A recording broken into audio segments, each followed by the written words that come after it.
കുറിച്ച് പറയാനാണെന്നുണ്ടെങ്കിൽ ഈ മറിമായം ആ ഒരു രീതി വെച്ചിട്ടാണ് എല്ലാവരും പടത്തിനെ പ്രതീക്ഷിക്കുന്നത്. കയറിയൊക്കെ മോനെ നമ്മുടെ പയ്യൻ പറഞ്ഞു. അപ്പൊ എന്താന്ന് വെച്ചിട്ടുണ്ടെങ്കിൽ മറിമായം പ്രതീക്ഷിച്ചുകൊണ്ടാണ് അതൊരു സിനിമാ രീതിയിലേക്ക് മാറ്റിയെന്നുള്ള രീതിയിൽ ആ മറിമായം അങ്ങോട്ട് മാറ്റി വെക്കുക. ആ ഒരു ജോണറൊക്കെ മാറ്റി വെക്കുക. ഒരിക്കലും അങ്ങനെ കമ്പയർ ചെയ്യരുത്. ഞാനും അങ്ങനെ ഇപ്പൊ ഞാനിതിൽ ചെറിയ വേഷം ചെയ്യുന്ന ഒരാളാണെങ്കിൽ അങ്ങനെ പ്രതീക്ഷിച്ചായിട്ട് അഭിനയിച്ചു. പക്ഷെ ആ ഒരു സംഭവം തന്നെ മാറി ഓരോ ചെറിയ കോമഡികളുണ്ടല്ലോ, ചെറിയ കോമഡികൾ വരെ നല്ല വർക്കൗട്ടായിട്ട് നമ്മൾ ശരിക്കും ചിരിച്ചു പോകും.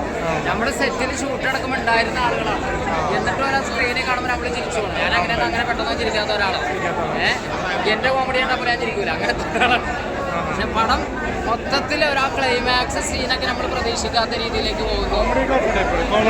നന്നായിട്ട് വർക്കൗട്ട് ചെയ്തിട്ടാണ് എൻ്റെ, കാരണം നമ്മൾ ഇരിക്കുമ്പോൾ നമുക്കറിയാലോ സലീമേട്ടനും സലീമക്കാന്ന് പറഞ്ഞിട്ടുണ്ടെങ്കിൽ എനിക്ക് കമ്പയർ ചെയ്യാൻ പറ്റണേ. പണ്ട കാലത്ത് ഈ സൂപ്പർ താരങ്ങൾ മമ്മൂക്ക ലാലേട്ടനൊക്കെ നിൽക്കുന്ന സമയം നമ്മുടെ ചെറുപ്പത്തിൽ നമ്മൾ ബാലേന്ദ്ര മേനോനൊക്കെ കാണുമ്പോൾ എങ്ങനെയാ ഒരു ഫീല്, ആ ഒരു രീതിയിൽ വലിയ അതിമാനുഷ്യനല്ലാത്ത, വലിയ ഒരു മാസമല്ലാത്ത ഒരു സാധാരണക്കാരനായിട്ടുള്ളൊരു നായകൻ.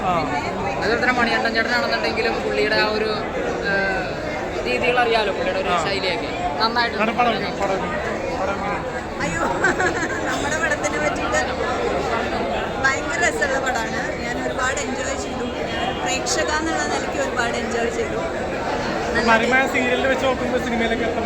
അയ്യോ, നല്ല വ്യത്യാസമല്ലേ. മറിമായം എപ്പോഴും മറിമായമാണ്. അതിന് ഇംപ്രവൈസേഷൻ ഒരുപാട് സ്കോപ്പുള്ള ഒരു ഘടകമാണ് മറിമായത്തിലുള്ളത്. പക്ഷെ ഇത് വ്യക്തമായിട്ടുള്ള ഒരു സ്ക്രിപ്റ്റ് ഫോളോ ചെയ്ത് ഓരോ പർട്ടിക്കുലർ സീക്വൻസസ് ഫോളോ ചെയ്ത് ചെയ്യാന്ന് പറയുന്നത് കുറച്ച് ബുദ്ധിമുട്ടുള്ള കാര്യമാണ്. മണികണ്ഠൻ സലംക്ക് വളരെ ബ്യൂട്ടിഫുള്ളായിട്ട് അത് ഡയറക്റ്റ് ചെയ്തിട്ടുണ്ട്, സ്ക്രിപ്റ്റും ചെയ്തിട്ടുണ്ട്. അയ്യോ, ഫണ്ണായിരുന്നു. ഞങ്ങളെപ്പോഴും മറിമായം ടീം ഒന്നിച്ചു കഴിഞ്ഞാൽ കുടുംബത്തിൽ എങ്ങനെയാണോ കസിൻസ് എല്ലാവരും കൂടി ഒരു ഫംഗ്ഷന് വേണ്ടി ഒത്തുചേരുന്നത്, അതുപോലെ തന്നെയാണ്. ആ ഒരു ഫൺ തീർച്ചയായിട്ടും ഈ സിനിമയിലും കാണുന്നുണ്ട്. ഞങ്ങളെല്ലാവരുടെയും ഒരു ഗിവ് ആൻഡ് ടേക്കും അതെല്ലാം സിനിമയിലും ഉണ്ട്. അതിൻ്റെ ഒരു എളിയ ഭാഗമാവാൻ സാധിച്ചതിൽ എനിക്ക് സന്തോഷം. പാട്ട് നല്ല പാട്ടുകളാണ്. എസ്പെഷ്യലി കുറച്ച് ഇമോഷണൽ സീക്വൻസസിലുള്ള പാട്ടുകളൊക്കെ രഞ്ജിൻ വളരെ ബ്യൂട്ടിഫുള്ളായിട്ട് ചെയ്തിട്ടുണ്ട്. പാട്ടിനേക്കാളും എനിക്ക് പേഴ്സണലി ഇഷ്ടപ്പെട്ടത് ബാക്ക്ഗ്രൗണ്ട് സ്കോറിംഗ് ആണ്. അത് വളരെ ബ്യൂട്ടിഫുള്ളായിട്ടുണ്ട്.